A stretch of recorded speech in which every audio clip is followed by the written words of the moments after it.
Assalamualaikum warahmatullahi wabarakatuh. Hai semuanya, apa kabar? Baik kan? Ya, di sini kami dari kelompok 3 yang beranggotakan Aurora Hensa Tiga Ramadhani, Fitria Isnana Resnu, dan Rizkina Aska Abdillah. Kami dari semester 6 Prodi Manajemen STIE Taman Siswa Banjarnegara. Ya, pada kesempatan kali ini yaitu pembuatan video animasi ini ditujukan untuk memenuhi salah satu tugas mata kuliah ekonomi manajerial yang diampu oleh dosen cantik Ibu Ghanimah Zumratun Hainiyah SE MSI MM. Ya, sebelum masuk ke materi, teman-teman semua jangan lupa tekan tombol subscribe, like, dan komen. Ya, langsung aja ya masuk ke materinya. Yang pertama, ya, di sini saya akan menjelaskan tentang ekonomi manajerial. Ya, sebelumnya teman-teman semua udah tahu belum sih apa itu ekonomi manajerial? Ya, ekonomi manajerial yaitu ilmu dan seni yang menggabungkan teori ekonomi dan teknik pengambilan keputusan. Nah, aplikasi teori ekonomi dan ilmu keputusan yaitu untuk membahas bagaimana organisasi dapat mencapai tujuan dan maksudnya dengan cara yang paling efisien. Nah, di dalam ekonomi manajerial ini yaitu terdapat prinsip, yaitu mengalokasikan sumber daya yang langka secara efisien. Ya, selanjutnya yaitu saya akan menjelaskan tentang konsep ekonomi manajerial dalam pembuatan keputusan manajerial. Langkah yang pertama yaitu kita harus menentukan masalah manajemen keputusan. Nah, setelah itu kita harus menentukan teori ekonomi apa yang akan kita gunakan dan ilmu pengambilan keputusan. Setelah itu kita menerapkan teori ekonomi dan metodologi ilmu pengambilan keputusan untuk memecahkan masalah pengambilan keputusan.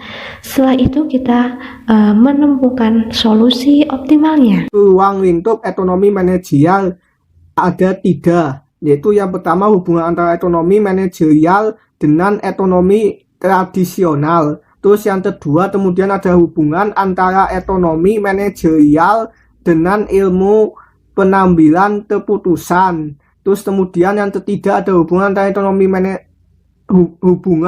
hubungan antara ekonomi manajerial dengan administrasi bisnis. Hubungan ekonomi manajerial dan ekonomi tradisional yaitu menurut saya keduanya memiliki hubungan yang erat dan signifikan karena ekonomi manajerial mereferensikan pada induknya, antara lain pada yang pertama yaitu ekonomi mikro, dan yang kedua ada ekonomi makro, dan yang ketiga ada ekonomi pertanian dan ekonometrika. Terus yang keempat ada ekonomi perbankan dan keuangan. Terus yang kelima ada ekonomi pembangunan, dan yang keenam ada ekonomi perkotaan dan regional, dan terus yang ketujuh ada ekonomi positif dan normatif. 2. Mengenai ekonomi manajerial dengan ilmu pengambilan keputusan. Pengambilan keputusan bersifat kuantitatif seperti yaitu yang pertama ada teknik optimasi yaitu keuntungan dan profit. Kemudian ada yang kedua kemudian ada tertutus diferensial yaitu statistik. Kemudian yang ketiga ada matematis yaitu simple, jelas, dan tepat. Ya, selanjutnya yaitu saya akan menjelaskan tentang hubungan ekonomi manajerial dengan administrasi bisnis. Secara umum, administrasi bisnis dikelompokkan ke dalam 4 kategori utama, yaitu yang pertama cabang fungsional. Nah, di dalam cabang fungsional ini terdapat akuntansi keuangan pemasaran, personalia, produksi. Selanjutnya yang kedua yaitu ada cabang alat. Nah, di dalam cabang alat ini terdapat akuntansi sistem informasi manajemen ekonomi manajerial, perilaku organisasi, metode kuantitatif. Nah, selanjutnya yang ketiga yaitu ada cabang khusus. Nah, di dalam cabang khusus ini terdapat perbankan, asuransi, bisnis internasional, real estate, regulasi. Nah, yang terakhir yaitu ada cabang pemandu. Nah, di cabang pemandu ini terdapat kebijakan perusahaan ekonomi manajerial. Nah, selanjutnya yaitu ekonomi manajerial, yaitu mempunyai dua tempat dalam studi administrasi bisnis. Yang pertama yaitu ekonomi manajerial sebagai mata kuliah alat yang mencakup teori, metode-metode, dan teknik-teknik analisis ekonomis yang digunakan dalam cabang-cabang fungsional. Nah, selanjutnya yang kedua itu ada ekonomi manajerial sebagai mata kuliah pemandu yang menggabungkan berbagai cabang fungsional dan tidak hanya menunjukkan bagaimana cabang-cabang tersebut berinteraksi satu sama lain dalam pencapaian tujuan perusahaan, tetapi juga bagaimana perusahaan berinteraksi dalam lingkungan di mana perusahaan tersebut beroperasi. Ya, yang selanjutnya yaitu ada kriteria keputusan. Nah, di dalam kriteria keputusan yaitu ada 4. Yang pertama yaitu keputusan yang pasti. Nah, di dalam keputusan pasti ini terdapat tidak ada unsur waktu, tidak memperhatikan kemungkinan lebih satu variabel yang dipakai, tidak ada pihak yang berkepentingan berlawanan. Yang kedua yaitu ada keputusan yang tidak pasti. Nah, di dalam keputusan tidak pasti ini terdapat ketidakpastian dalam ambil keputusan bersifat spekulatif dan cukup resiko. Yang ketiga yaitu keputusan dengan resiko. Nah, di dalam keputusan dengan resiko ini terdapat keputusan yang tersedia lebih dari satu alternatif, besarnya resiko yang akan terjadi, dan kemungkinan hasil yang diperoleh. Yang keempat yaitu keputusan dengan konflik. Nah, di dalam keputusan dengan konflik ini yaitu harus pilih salah satu alternatif yang paling menguntungkan atau maksimal manfaatnya. Ya, selanjutnya yaitu ada teori perusahaan. Modal dasar dari suatu perusahaan bisnis diperoleh dari teori perusahaan.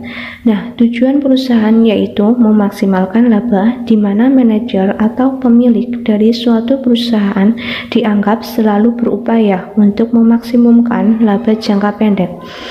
Nah, nilai perusahaan yaitu nilai sekarang atau present value dari aliran kas suatu perusahaan yang diharapkan diterima di masa yang akan datang.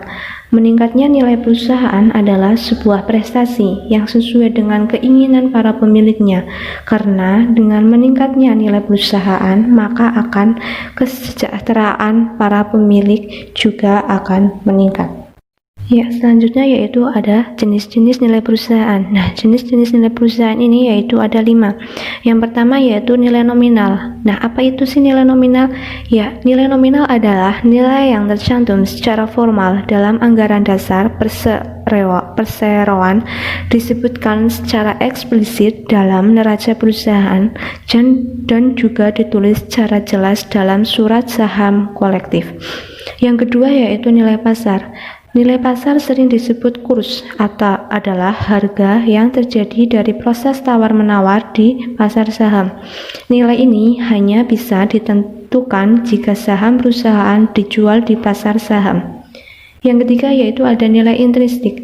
Nilai intrinsik merupakan konsep yang paling abstrak karena mengacu kepada perkiraan nilai real suatu perusahaan. Nilai perusahaan dalam konsep nilai intrinsik ini bukan sekedar harga dari sekumpulan aset, melainkan nilai perusahaan sebagai entitas bisnis yang memiliki kemampuan menghasilkan keuntungan di kemudian hari. Yang keempat yaitu ada nilai buku. Nilai buku adalah nilai perusahaan yang dihitung dengan dasar konsep akuntansi.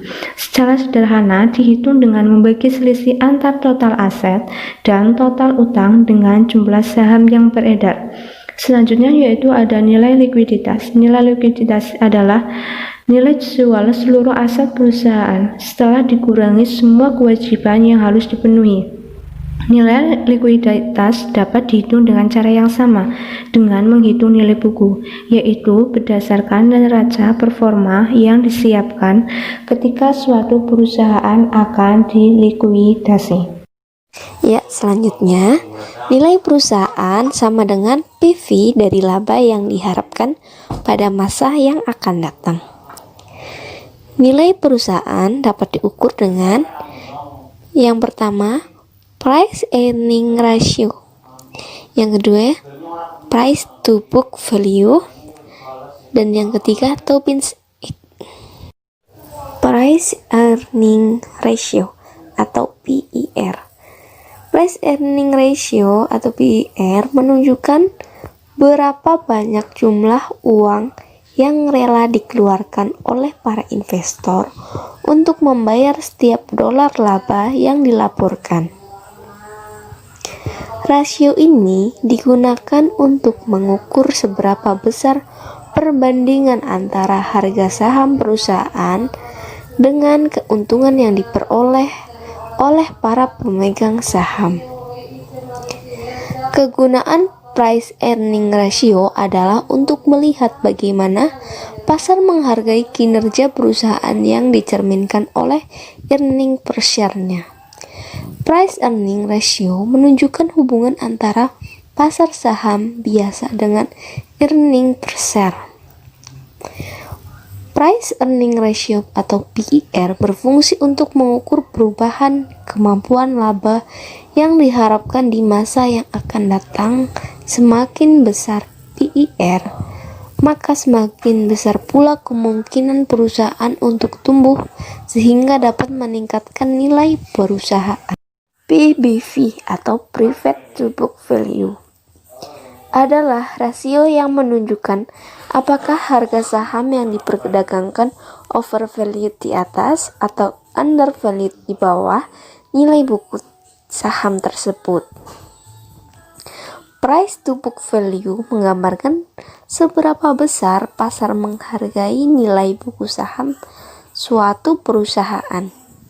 Makin tinggi rasio ini, berarti pasar percaya akan prospek perusahaan tersebut.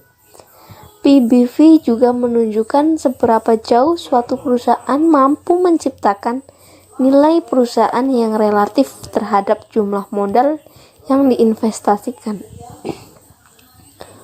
Untuk perusahaan-perusahaan yang berjalan dengan baik, umumnya rasio ini mencapai di atas 1, yang menunjukkan bahwa nilai pasar saham lebih besar dari nilai bukunya.